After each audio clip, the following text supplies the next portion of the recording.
La France souffre de la comparaison avec des pays qui vaccinent massivement, comme la Grande-Bretagne, l'Allemagne, les États-Unis ou Israël. Mais la Haute Autorité de Santé, qui a conseillé de se concentrer en priorité sur les résidents des EHPAD avec leur consentement, assume sa stratégie.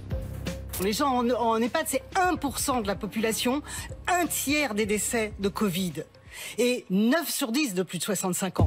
Question pour vous, docteur Bouvet. Pourquoi si peu de Français ont été vaccinés? La campagne n'a pas commencé en même temps qu'en Angleterre. En Angleterre, elle a commencé il y a 3 semaines. En France, elle a commencé la semaine dernière. La consigne y avait été donnée et la priorisation qui a été faite, comme vous l'avez rappelé dans l'émission, enfin dans le reportage, c'est effectivement de vacciner d'abord les personnes les plus à risque d'être en contact avec le virus et les plus à risque de faire une forme grave, c'est-à-dire... J'entends, mais on peut vacciner les personnes les plus à risque à un autre risque par petites poignées tous les jours. On peut vacciner beaucoup de personnes à risque en même temps. Pourquoi n'y arrivons-nous pas? On manque de doses, on manque d'organisation, on manque de logistique? J'expliquais qu'on avait ciblé les EHPAD, c'est-à-dire les établissements où sont réunies les personnes âgées. On n'a pas choisi pour l'instant de vacciner toutes les personnes âgés de plus de 75 ans, pour la raison qu'on voulait prioriser. Pourquoi on priorise? Parce qu'on n'a pas un nombre de doses très important. C'est-à-dire qu'il faut qu'on utilise les doses à bon escient.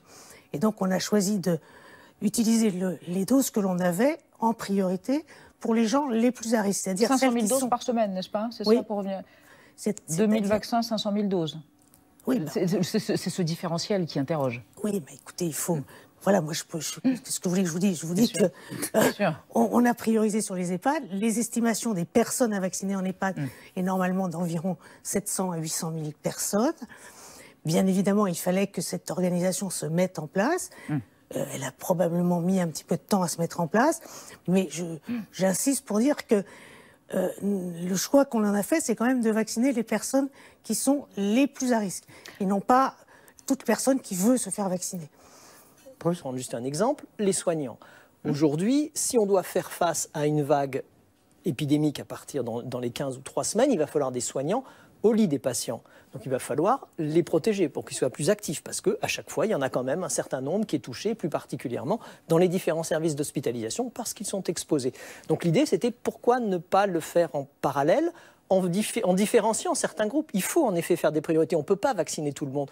On n'a pas un stock de doses infini. Et surtout le faire vite, parce que les objectifs qui ont été fixés de à peu près 16 millions de personnes vaccinées d'ici la fin du printemps, ça suppose qu'on vaccine 150 000 personnes par jour, samedi, dimanche compris. Vous disiez, quand je vous ai présenté, docteur Bouvet, vous avez dit on n'est pas une semaine près. Écoutez, je pense qu'il vaut mieux mettre en œuvre une vaccination bien organisée avec un rouage, des rouages qui se mettent en route. C'est-à-dire que c'est effectif que dans les EHPAD, dans ces structures-là, il fallait que les gens commencent à organiser tout le séquençage. On tenait beaucoup à ce que les gens soient informés, à ce que les médecins soient dans la boucle, à ce que l'information soit faite, à ce que l'accord des patients soit recueilli, l'accord de leur famille. On va en reparler du consentement. Et tout ça, je pense, met un certain temps à se mettre en œuvre. Que ce soit une semaine près, vous allez reconnaître, je ne suis pas sûre que ça change. On a 300 morts par jour. Je interromps. On a parfois surinterprété, j'ai compris, vos consignes. Par exemple, ça ne vous pose pas de problème si des infirmiers, des infirmières vaccinent les gens. Or, apparemment, la politique, c'est de confier les vaccinations aux seuls médecins. Est-ce qu'on n'en fait pas trop? Je pense qu'il y a beaucoup de choses, effectivement, qui peuvent se simplifier, qui peuvent aller plus vite. Je pense aussi qu'il fallait probablement qu'il y ait une petite phase de mise en œuvre. Ce que nous avons demandé à la Haute Autorité de Santé, c'est que tout se passe de la façon la plus simple possible, la plus fluide possible. Néanmoins, il fallait en même temps préserver cette notion de libre arbitre, c'est-à-dire qu'on ne voulait pas se jeter sur les résidents des EHPAD pour les vacciner. On va revenir tout à l'heure. Et donc il fallait un certain temps pour que l'information se fasse, pour que l'organisation se mette en œuvre.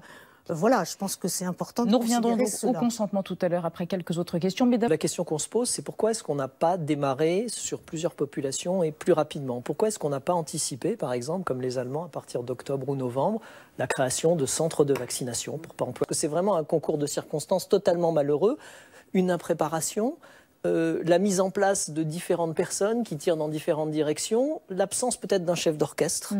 chef d'orchestre qui doit être dans la logistique, pas forcément scientifique. Ça devrait être qui devrait tenir ce rôle de chef d'orchestre? Regardez ce qui se passe. De la Santé, le président de la République? Alors, ce sont eux les chefs, mais ils vont forcément déléguer, ils ne vont pas pouvoir le faire eux-mêmes. Mais à qui déléguer? Les Américains, sur le projet Ripe the Speed, ont délégué sur la logistique un général 4 étoiles. Donc ils ont militarisé la chose. Qui, lui, a l'habitude de mettre en place ce genre des opérations à grande échelle. À grande échelle. C'est ça. Voilà. Et nous avons un médecin, le docteur Fischer, qui dit que la logistique, c'est pas son truc. C'est pas ça. Et pour revenir sur ce que disait mon voisin tout à l'heure, moi je pense effectivement que dans la lenteur, il y a quelque chose qui est une conséquence, très vraisemblablement, d'une peur maintenant qu'il y a en France des anti-vaccins et donc donc c'est un cercle vicieux. C'est un cercle vicieux ça entretient les anti-vaccins. Ayant peur des réactions, ayant peur de toutes sortes de procès ou autres conséquences, eh bien, du coup, on freine terriblement. Je ne suis pas sûre qu'il y ait toujours eu beaucoup d'esprit positif dans la façon dont les médias ont traité le sujet. Autre question, docteur Amouyel. Est-ce que nous attendons quelque part, sans l'admettre vraiment, les vaccins français, Sanofi et Pasteur? Je pense que ce serait terrible si c'était ça. Parce qu'il y a trop de retard? Voilà, parce qu'on va avoir du retard. On ne sait pas quand on va les avoir. On ne connaît pas encore l'efficacité. Alors, certes, on comptait sur eux dans notre stratégie. Probablement, le tweet de la ministre de la Recherche a été quand même... Pas du tout. Tant mieux. Alors. Non. Non, donc c'est pas une raison. Du tout. Je peux vous dire quels sont les... Enfin, je ne vais pas les citer parce que je ne suis pas sûre que ce soit public, mais j'ai la liste de tous les vaccins qui ont été commandés, qui sont dans les précommandes, qui viennent à la fois de l'Europe et directement du pays. Il n'y a pas de vaccin de Sanofi et Pasteur. Donc, on ne les attend pas. C'est pas du tout, on ne les attend pas, mais c'est pas du tout le sujet. Donc là, je pense, là, vous voyez, typiquement, là, il y a une espèce de procès d'intention. Non, pas du tout, c'est un questionnement... Mais c'est bien de répondre. Vous l'avez dit, vous dites officiellement, nous n'attendons pas les vaccins. Elisabeth Bouvet, on va s'intéresser